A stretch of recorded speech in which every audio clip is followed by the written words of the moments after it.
Send plus more equal to money. Find the values of alphabets in the above equation.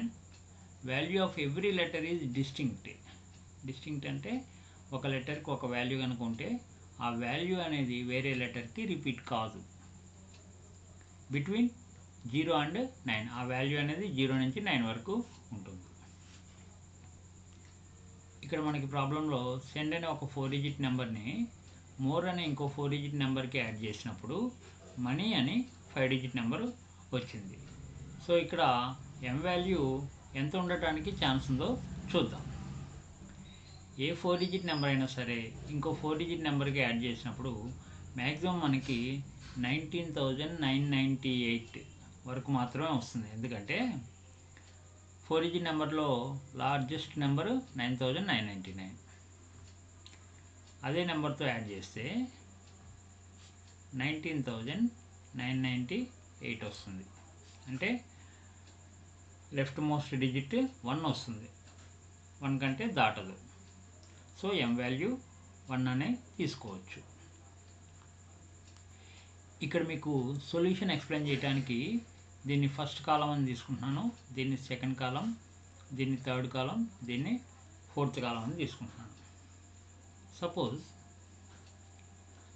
First కాలంలో values మనం add చేసినప్పుడు అంటే S plus ఎం value ఎంత 1 add చేసినప్పుడు first కాలం నుంచి మనకి లెఫ్ట్ సైడ్ 1 అనేది క్యారీగా వెళ్తుంది కాబట్టి S plus 1 equal to 10 plus O అని రాయొచ్చు. This means S equal to 9 plus O. Suppose second column నుంచి ఫస్ట్ కాలంకి క్యారీ కనుక వస్తే అంటే 1 అనేది క్యారీ కనుక వస్తే అప్పుడు ఎస్ ప్లస్ ఎం వాల్యూ అంటే 1 plus carry 1 equal to 10 plus oh.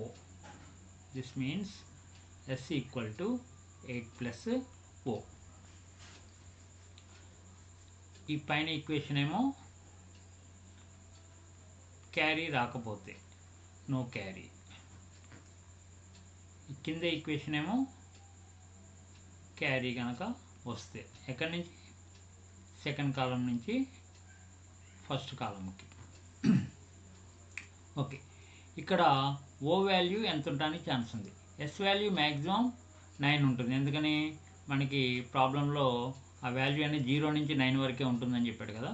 So S value maximum 9 అంటే ఓ వాల్యూ 0 ఆర్ 1 మాత్రమే ఉంటుంది. కానీ 1 ఉండటానికి అవకాశం లేదు. ఎందుకని ఆల్రెడీ ఎం అనే లెటర్కి 1 అనే వాల్యూ అసైన్ అయింది కాబట్టి. సో ఓ వాల్యూ 0 అవుతుంది. ఇప్పుడు సెకండ్ కాలం నుంచి ఫస్ట్ కాలంకి క్యారీ వెళ్ళిందో లేదో చూద్దాం.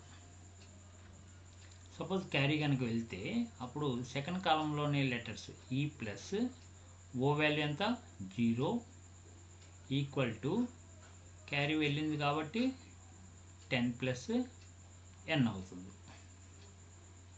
ఓకే, ఇది అయ్యే అవకాశం ఉందా? లేదు. ఎందుకంటే ఈ వాల్యూ మ్యాక్సిమం 9 ఉంటుంది. ఇక్కడ 10 ప్లస్ వచ్చింది కాబట్టి ఈ అజంప్షన్ అనేది రాంగ్. అంటే సెకండ్ కాలం నుంచి ఫస్ట్ కాలంకి క్యారీ అనేది వెళ్ళలేదు. సో క్యారీ వెళ్ళలేదు అంటే ఈ ఈక్వేషన్ కరెక్ట్.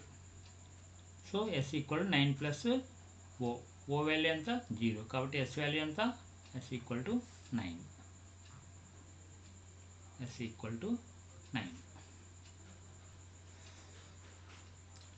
ఓకే, ఇప్పుడు థర్డ్ కాలం నుంచి సెకండ్ కాలంకి క్యారీ వెళ్ళలేదు అనుకుందాం.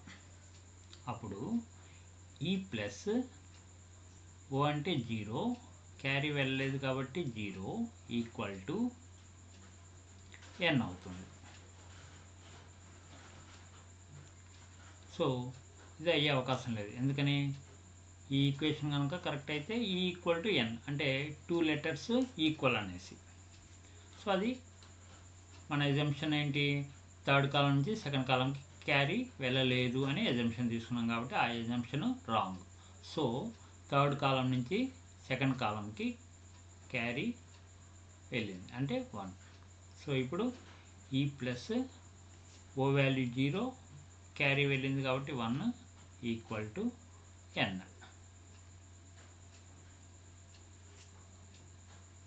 Okay, this means E plus 1 equal to n. Next third column కనుక మనం కన్సిడర్ చేస్తే ఫోర్త్ కాలం నుంచి థర్డ్ కాలంకి క్యారీ వెళ్ళలేదు అనే సిచ్యుయేషన్ తీసుకుందాము. అప్పుడు n plus r plus carry వెళ్ళలేదు కాబట్టి 0 ఈక్వల్ టు 10 ప్లస్ ఈ అవుతుంది. ఓకే, సో ఇది ఈక్వేషన్ 1 అనుకుందాము. ఇక్కడ n plus r equal to 10 plus e, ఇది ఈక్వేషన్ 2 అనుకుంటే ఈ రెండింటిని యాడ్ చేసినప్పుడు e plus n plus r plus 1 equal to n plus 10 plus e. So ఇక్కడ ఈ అనేది క్యాన్సిల్ అయింది, n అనేది కూడా క్యాన్సిల్ అయింది. ఆర్ వాల్యూ ఎంత వస్తుందంటే 9 వస్తుంది. కానీ ఆల్రెడీ ఎస్ అనే లెటర్కి 9 అనే వాల్యూ అసైన్ అయింది కాబట్టి ఈ ఎగ్జంప్షన్ రాంగ్. ఏ ఎగ్జంప్షను? ఫోర్త్ కాలం నుంచి థర్డ్ కాలంకి క్యారీ రాలేదు అనే ఎగ్జంప్షన్ రాంగ్. సో ఫోర్త్ కాలం నుంచి థర్డ్ కాలంకి క్యారీ వచ్చింది. కాబట్టి ఇప్పుడు ఏ విధంగా రాయొచ్చు అంటే n plus r plus 1 equal to 10 plus e. So ఇది థర్డ్ ఈక్వేషన్ అనుకుంటే first equation third equation add చేస్తే అప్పుడు e plus n plus r plus 2 equal to n plus 10 plus e. So ఇక్కడ n క్యాన్సిల్ అయింది, e cancel అయింది, are value ఎంత వచ్చింది? Are equal to 8 వస్తుంది. So r value 8. ఓకే, ఇప్పుడు fourth కాలంలో లెటర్స్ యాడ్ చేస్తే t plus e equal to third కాలంకి క్యారీ వెళ్ళింది కాబట్టి 10 ప్లస్ వై అని రాసుకోవచ్చు. ఎన్ వాల్యూ మ్యాక్సిమం ఎంత ఉండడానికి అవకాశం ఉందంటే 7 ఉండడానికి అవకాశం ఉంది. ఎందుకంటే 8 అనే వాల్యూ 9 అనే వాల్యూ వేరే లెటర్స్కి అసైన్ అయ్యాయి కాబట్టి ఎన్ వాల్యూ మ్యాక్సిమం 7 ఉంటుంది. అట్లానే ఈ ప్లస్ 1 ఈక్వల్ టు ఎన్ కాబట్టి ఈ వాల్యూ మ్యాక్సిమం 6 ఉంటుంది. అట్లానే డి వాల్యూ మ్యాక్సిమం 7 ఉంటుంది. ఓకే, ఇప్పుడు డిఈ వాల్యూస్ మ్యాక్సిమం కనుక మనం తీసుకుంటే డి వాల్యూ 7, ఈ వాల్యూ 6 కనుక తీసుకుంటే ఆ వాల్యూస్ అనేవి less than r equal to 13. So d plus e maximum కనుక తీసుకుంటే 13 వస్తుంది.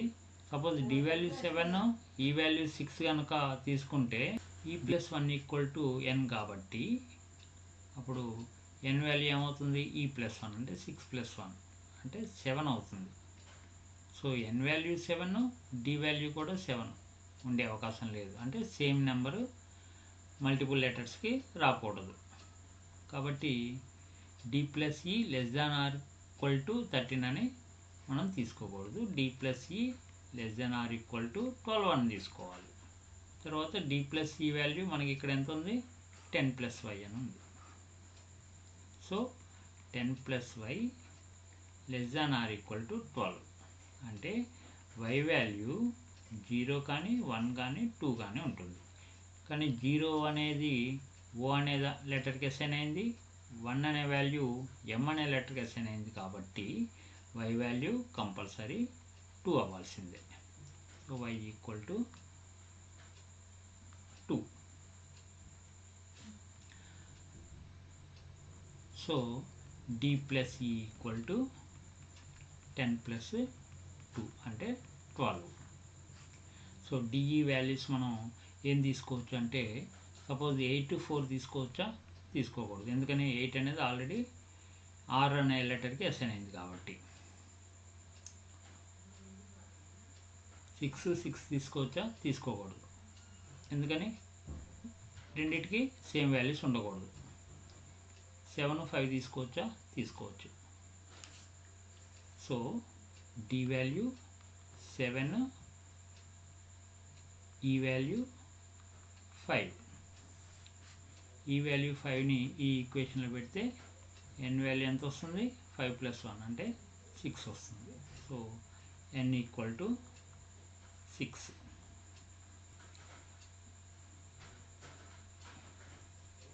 ఈ వాల్యూస్ అన్నిటినీ send plus more equal to money అనే ఈక్వేషన్లో పెడితే వీటిని యాడ్ చేసినప్పుడు money m value 1, o value 0, n value 6, e value 5, y value 2.